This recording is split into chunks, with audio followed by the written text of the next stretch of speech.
Ouais, c'est vrai que c'est pas mal. Moins de 6 jours à droite. C'est rapide. Incroyable. Moi, j'avais fait le choix de rentrer par la mer avec le trimaran parce que entre l'arrivée en Martinique et le départ de Brest, il n'y aura quasiment pas de navigation en Bretagne. Donc, je trouvais intéressant de retourner naviguer un peu longtemps.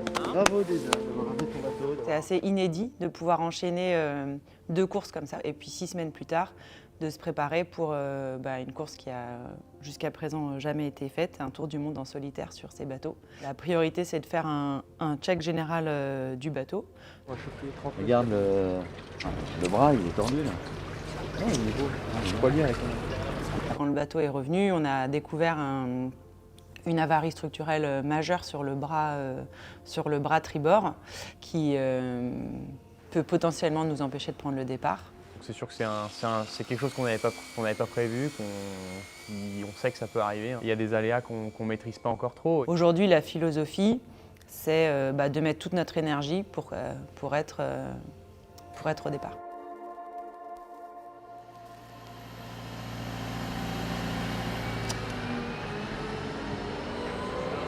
Tu crois que ça va resservir encore? Tu as tout changé? Non, là on change rien, tu sais, là on va trop stressé à changer la moindre chose avant le départ, mais contrôler c'est sûr. Contrôler, réparer les petits bobos, les petits aléas de la Tronatalet. Non, il est trop tard pour changer quoi que ce soit. Trop tard. On se rassure essentiellement. Aujourd'hui, on revient avec un bateau qui est plutôt en de bonnes conditions, avec aucun pépin structurel, pas de grosses défaillances majeures. Évidemment, ce serait malhonnête de ma part de dire qu'on n'a pas découvert des petites choses supplémentaires. On est encore dans l'entretien, certes, plus, mais on n'est pas dans la refonte ou la grosse réparation.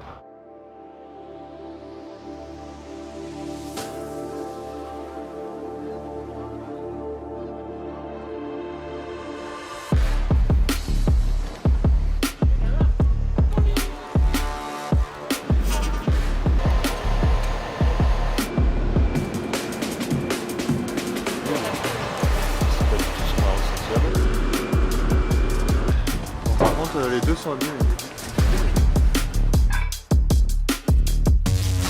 On a sorti de l'eau parce que nous on avait quand même eu quelques dégâts sur la course. Ça a été le choix, on a eu une longue discussion, mais voilà, étant donné l'état du bateau et les choses à faire, ça nous paraissait plus intelligent de le faire et on ne regrette pas parce que la météo n'était pas facile. On a eu des avaries quand même de foil assez importantes, on a cassé un safran, donc il y a tout ça à réparer. Voilà, et ensuite il y a un check complet du bateau et puis une petite adaptation aussi de l'ergonomie à bord pour être seul. Il n'y a pas grand chose finalement parce que le bateau est vraiment conçu pour ça.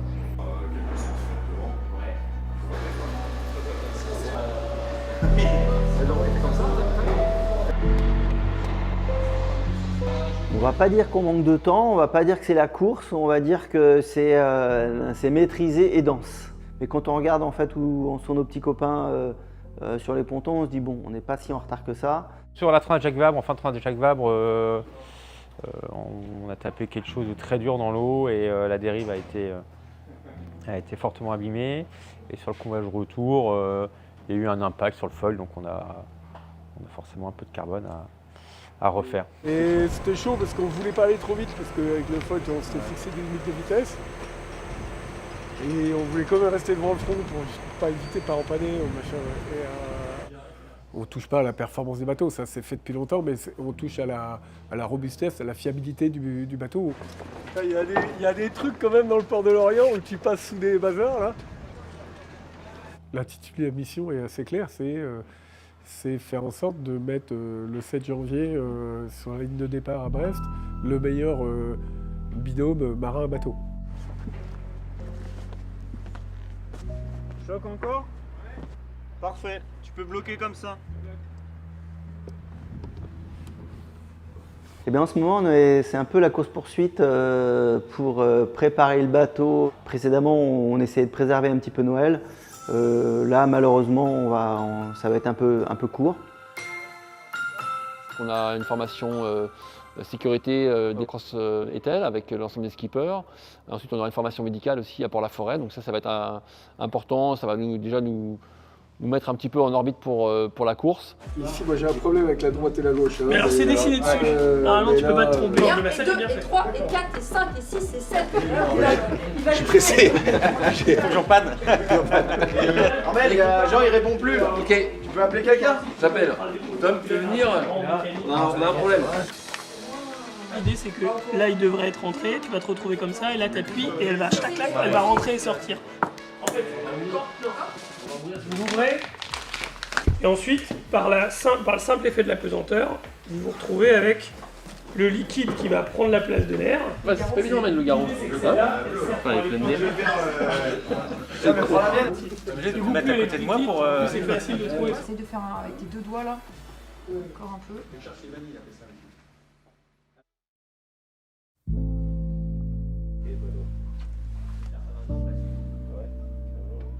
C'est branché là bas là? Ça commence à être tendu là, un peu. J'ai plein de choses en tête. Je coche des cases au fur et à mesure de la job list et puis en fait il y en a 15 qui se rajoutent, donc pas facile. Il y a une antenne où c'est marqué Wi-Fi dessus. Est-ce que tu peux la dévisser? En fait, le bateau n'a pas eu beaucoup d'entretien entre le moment où je l'ai eu et le moment où il a été vendu à part actuelle. Ils avaient déjà fait un peu de job, mais pour un départ autour du monde, il fallait quand même mettre les bouchées doubles sur l'entretien et la révision de tous les systèmes. De toute façon, on sait que c'était une mission presque impossible d'être au départ. En si peu de temps, réaliser une telle opération, c'est un défi qu'on a relevé. Dans mon équipe, je dirais qu'il y a 4 grands piliers, la com, l'événementiel, l'administratif et le sportif. Et après, il y a une équipe technique qui varie entre 3 et 7 personnes, suivant les besoins. Voilà.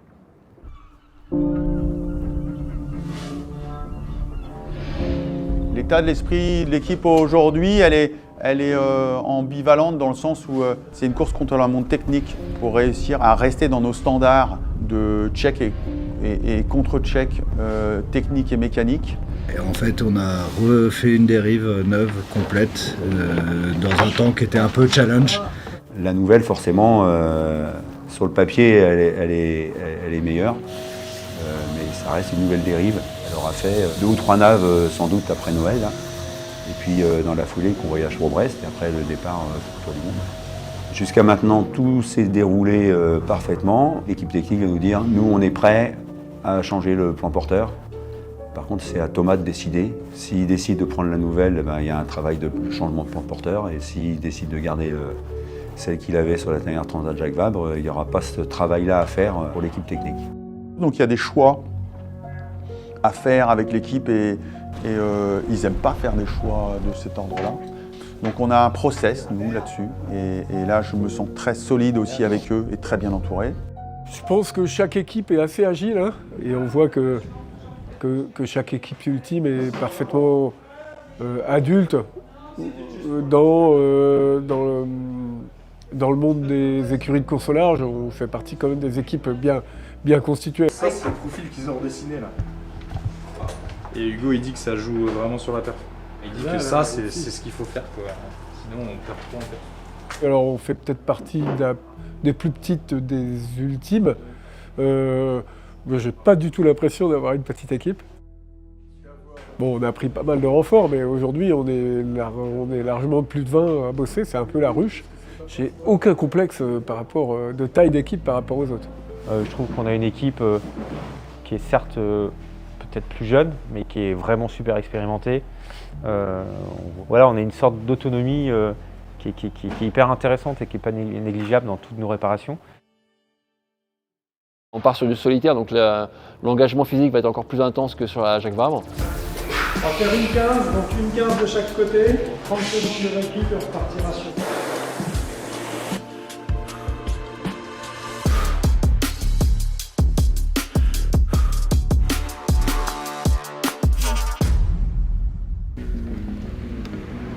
On est encore dans le chantier à Concarneau, chez Merconcept. Un peu les étapes s'enchaînent, on n'a pas beaucoup de temps Pas beaucoup de temps mort pour l'équipe, beaucoup d'heures travaillées et pas trop de place à l'imprévu. On pense qu'on va mettre à l'eau en début de semaine pour un départ le dimanche, quelque chose qui se fait quand même rarement à l'échelle d'un tour du monde. Dans 10 jours. C'est vrai que quand on dit ça, départ dans 10 jours pour un tour du monde, c'est spécial et en même temps ça fera partie de notre histoire de préparation de ce tour du monde. C'est un tour du monde en solo où avant de se battre contre les autres, il va falloir se battre contre soi-même. Toute l'équipe a hâte de se mesurer à cette épreuve. C'est qu'on va partir des compteurs à zéro, on part sur une nouvelle course. Aujourd'hui, effectivement, on va dire que tous les voyants sont au vert. C'est pas mon premier tour du monde, donc c'est une histoire qui va être très différente. Et je sais déjà qu'il est très différent de tous ceux que j'ai pu faire avant. J'ai hâte d'être à Bray, j'ai hâte de prendre ce départ.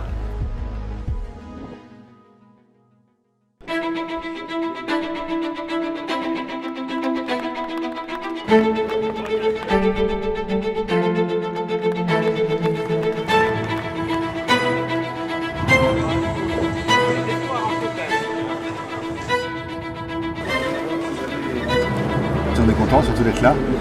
C'était un beau challenge déjà d'être présent. On a du mal à réaliser que dans une semaine on va partir pour un si long voyage. Et en tout cas c'était une belle arrivée, donc j'espère que quand on reviendra ça sera aussi beau et puis aussi sympa.